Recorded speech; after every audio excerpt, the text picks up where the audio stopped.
Welcome back mga katambalan, mga hot topic and issue, pag-usapan natin. Update po tayo kay Catherine Bernardo na kung saan nga po itong si Kat ay nagkaroon ng yoga session. Makikita naman po na talagang namang napaka-blooming at napakaganda ng isang Catherine Bernardo at may ilang pang mga photo kung saan ay kuha nga po ito doon sa ginanap na pag-yoga itong si Catherine. At isa pa nga po sa latest ngayon ni Kat ay pinakita po yung suot nitong si Kat doon sa nakaraang ABS-CBN Christmas special kung saan ay nagkaroon sila ng performance ni Julia Montes. Makikita naman na napakaganda ng isang Catherine Bernardo doon sa kanyang suot at talaga namang lutang na lutang yung kaseksihan, yung pagka-blooming nitong si Catherine.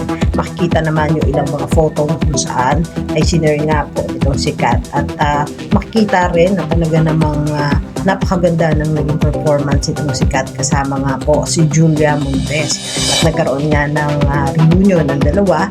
Matatandaan nga na itong si Julia at Catherine ay magkasama noon sa isang teleserye na Mara Clara. Pinagbibidahan nga po ng dalawa.